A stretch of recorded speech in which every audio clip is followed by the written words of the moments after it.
Magandang araw po sa inyong lahat mga kababayan at welcome back dito po sa ating munting channel Pinas News Review, kung saan re-reviewin po natin ang mga mahalagang balita dito sa Pilipinas. Mga simpleng komento sa mga issue dito sa Pinas. At ito nga mga kababayan, grabe na to. Baste Duterte di mapigilan ang galit, sumabog na. Pres Marcos namutla, walang magawa. Nako, yan po ang ating alamin mula po rito kay Balitaang Bayan TV. Nasa description po ang full video link ng video ito. Subscribe na po kayo. At kung bago ka pa lang at di pa po nakapag-subscribe sa ating munting channel, please don't forget to subscribe. At i-click na rin po ang bell notification para updated po kayo sa lahat ng ina-uploads nating reaction video. At ito na nga mga kababayan, sama-sama at sabay-sabay po natin pakinggan, panoorin at bigyan ng komento ang video ito. Ito na po. Umaanghang na sinabi si Mayor Baste patungkol sa bangag. Ito po ay dapat nating maunawaan kung ano na po ang nangyayari sa Pilipinas. One thing for sure, ang mga Pilipino ayaw sa bangag. I even challenge others na tanong nyo to. Kahit ano pa man ang kulay na sinusuportahan nyo, tanong nyo kung gusto nyo sa bangag. Diba? Okay? So pag-usapan natin, ito po yung interview at ito po yung press con na Leaders Forum ni Mayor Baste Duterte, at gusto kong itapik po natin ito. Siyempre, andun man ako. Then sa Davao del Norte, medyo okay man. Then, so ngayon, ang nangyari dito sa Bulacan and sa Dumaguete, dito, walang response from the LGU. So, but, since it is a constitutional right, I think the permit is only a formality. Yan. Ito, maliwanag po yan sa sinabi ni Baste. Yung permit po, formality lang yan. Actually, kumukuha pa rin sila ng permit for formality purposes. Hindi dahil sa kailangan. Ang problema, eto dyan sa Tacloban, kasi siguro mga kaibigan ito ni Tambaluslos, no? Posible kasi area nila yan. Bagamat hindi niya direct city yung pagtutunguhan, hindi nakikisama yung local government dyan. Kaya po nagkakaproblema, isipin mo, Freedom Park, nilagyan nila ng truck. Di ba? Pero, ang magandang binanggit dito ni Baste, tuloy-tuloy po. Tuloy-tuloy po sila makikipaglaban. At ang huling balita ko, sa July 1 ata yun, okay? Babalik dyan. Hindi ko lang alam kung magkakataon, napapayagan sila dyan. At ako'y natutuwa dito sa mga galawan ni Baste, ni Mayor Baste. Kasi siya yung talagang matapang na nakikipagharap dito. Siguro, in support na rin sa tatay niya. Pero eto lang no, mga karibin natin, yung nangyari po sa Tacloban, no? Ano pong masasabi niyo diyan? Kasi ang nakikita ko po diyan, mga karibin natin, ipinapakita lang, no? Kung sino man ang namumuno or kung sino man ang pasimuno, sa paglalagay ng mga truck na 'yan, no?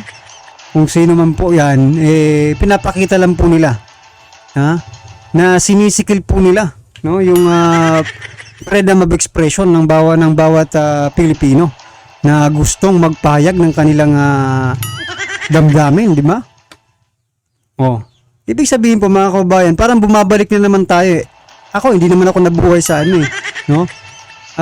Sa panahon po ni Marcos, wala pa po akong noon.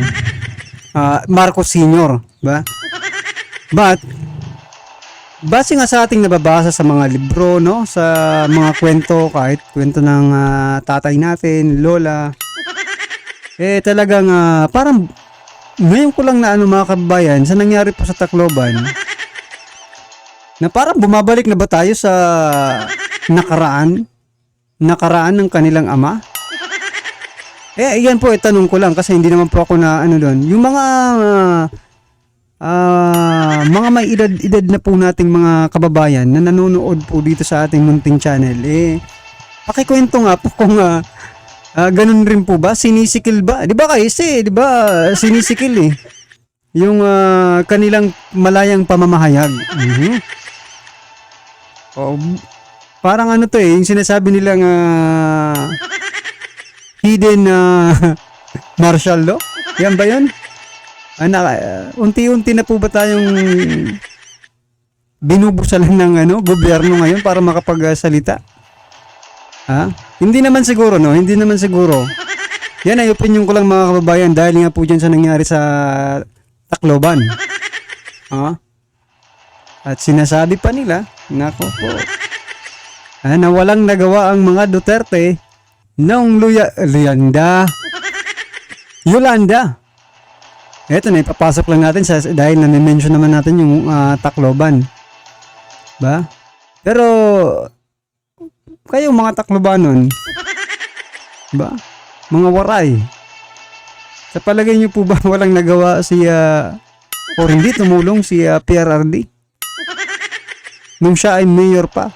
Yan binalita naman yan. Wala tayong magagawa. On the record. Ha? Nasa balita po yan. Halos mangyak-ngyak pa nga po si dating PRRD, right? Well, balik po tayo dito, no? Ha? Siguro ko ay may nautusan. Ha? Nautusan. Itong kung sino man ito. Ba? Sige, lagyan nyo dyan ng malalaking truck. Ha? Freedom Park. Lalagyan ng malalaking truck para hindi Nako, bastusan na ito. Bastusan na po ito mga kababayan, ha? Pero kasi hindi naman lahat ganyan ang tapang eh. Ha? Si Basti po ay lehitimong papakinggan ng tao una sa lahat dahil Duterte. Secondary, wala siyang agenda. Tatandaan po natin, mismo siya sinabi niya hindi siya tatakbo ng 2025 as national candidate bilang senator, etc. Okay? Yan lang naman ang yan lang naman ang national eh. Okay? Yung party list. Pero hindi niya kailangan eh. In short, hindi siya tatakbo. Wala siyang personal, wala siyang agenda. Ito ay talagang lehitimong para sa bayan. Yung iba nga pwede mo pang ma-question eh. Pero ang motibo ni Baste talagang wala. Sure ball naman to kung tatakbo ulit sa Davao, hindi niya na kailangan ng ganyan. Mahal siya ng mga Davaoenos. Di ba? So salute sa iyo talaga, Mayor Baste. Have to, invoke your right. Then you can express how you really feel. So, kung pigilan ng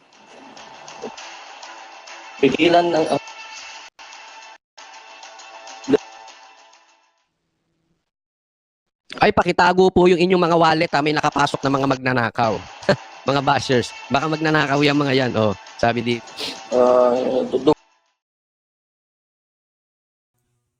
So yan mga kababayan, no, dahil pasensya na po, putulin ko lang saglit. Nakita ko po kasi yung mga tattoo ni Mayor Baste, mga kababayan. At yan po yung tinitira rin ng mga kalaban, no?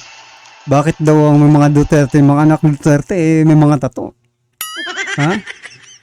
Baka sila daw ang silang mga adik-adik. May nag-comment din, no? Sabi, hindi naman ibig sabihin na pag ikaw ay may tattoo, mga karibin natin, masamang tao ka na. Bakit daw? Yan, bumalik tuloy sa inyo, ha? Bakit daw si PBBM wala namang tattoo, pero, diba? Yun ang sabi nila. Ha? Well, anyway, mga karibin natin, hindi ko lang sure kung dito ba sa Samar or somewhere in Mindanao, no? Na talagang kung ito na ko lang sa sa school yata. Yung word na pintados, mga kababayan, yung 'di ba si Apo Wangud nga, 'di ba? Maraming tattoo. Oh. So, it is part of the culture, no? Ng Mindanao at saka Waray. Hindi ko lang ma-sure kung pati Waray or basta Mindanao, Waray, ganyan. Samar, Leyte, pintados, 'di ba? Search ko nga yan mamaya, ha? Basta it is part of the culture, mga kababayan. No, kasi sinasabi niya na the more na marami kang tattoo nung araw, nung panahon na ating mga ninuno, the more na rin respeto ka. Ba? Kinakatakutan. Or something na respect. O, kaya wag niyo pong i-criticize, no, yung mga tattoo nila. Ha? Kasi it doesn't mean na masama na po silang tao. Yung iba nga, walang katatu-tatu sa katawan eh. Pero mas malala naman. Mas malalaki ang mga tiyan. Tiyan pala kasi mga buhaya kayo sa gobyerno eh. Wala nga kayong tato para decente tingnan eh. Decente. Pero sa kabila ng napakalinis, napakamaamo ninyong mga mukha, hinayuta kayo. Pera ng taong bayan ang kinakain ninyo. Magtira naman kayo. Do what we want.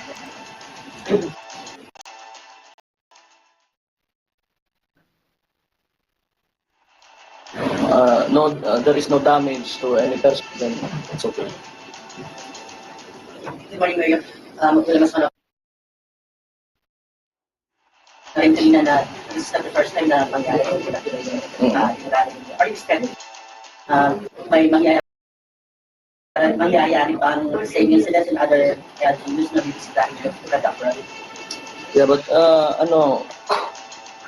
I cannot really tell what will happen in the future. Pero given the current trend, tingin ko, ganun din talaga. Ganun din talaga. Because we're talking about the administration. So they can do whatever they can to prevent us from talking. And to... Yan, ang sinabi ni Baste, no, Mayor Baste, hindi niya masabi yung future, pero malamang ganun ulit ang mangyayari. Kaya ako lang, nagsasuggest lang po ako, no, sana medyo ibahin natin yung style. Yun lang naman sa akin. Magliwasan Bonifacio tayo, kasi kung papaulit-ulitin natin na ganyan, talagang haharangan at haharangan at haharangan. Ulitin ko, hindi po first time nangyari yan, madalas na beses. So, kahit po magpalipat-lipat po ng lugar, ang gagawin nila dyan, iipitin lang yung local government, hahalongkatan ng kaso, matatakot na. Diba? Kung yung private citizen, tinakot yung local government pa. Diba? Yung private citizen na magpapahiram sana ng lupa, tinakot. Hindi mo rin masisi itong mga local government. Kung may mga kaso sila, bubuhayin, ayaw nilang payagan yan. Kasi lahat naman ang nagkaroon ng maisog, may problema ngayon. Kung sino man ang pumayag, di ba? So siguro, ibahin natin ng konti lang yung style. Habang tayo ay So, base dyan sa sinasabi ni Coach Oli, mga kababayan, na lahat po na puntahan ng maisog, ngayon po ay meron ng mga problema sa kanilang buhay. Ibig sabihin lang po yan, mga kababayan, talagang, ano ba? Dictatorship na ba tayo ngayon? Kasi pag pumalag ka, di ba sa panahon, may nag-comment nung last vlog, mga kababayan, sabi niya, nung panahon ni Marcos Sr., no, grabe po ang pinagdaanan nila. Lahat po ng criticism, no, nag-criticize, no, sa gobyerno ay ginugurgur. Ayan, hindi ko alam, mga kababayan, kasi hindi naman tayo nabuhay nung mga panahon yon. Ang tanong, mga karibin natin, kung totoo man yan, parang bumabalik na naman tayo gaya ng sabi ko, sa nakaraan. Ganyan ba talaga ang strategy nila? Kapag may nakikita nilang dihado sila, kung hindi sisibakin, gugurgurin, pipigilan, ano pa? Ano pa ba, mga kababayan, Ay, nako. Mukha nga talagang bumabalik na tayo sa nakaraan. Pero sana wag naman. Kasi hindi po kakayanin ng taong bayan ngayon. Alam niyo naman, konting ano lang sa kabataan, di ba? Konting pagdidisiplina mo lang ngayon. Diba? Pumapalag na agad At saka medyo ano tayo ngayon In terms of manpower, parang medyo mahina, papahina po ang mga henerasyon, mga kababayan. Diba? Unlike before, mga karibin natin, na talagang yung mga tao siguro noon, malalakas. Kasi sagana pa sila sa pagkain. Babalik rin pala sa pagkain, mga kababayan.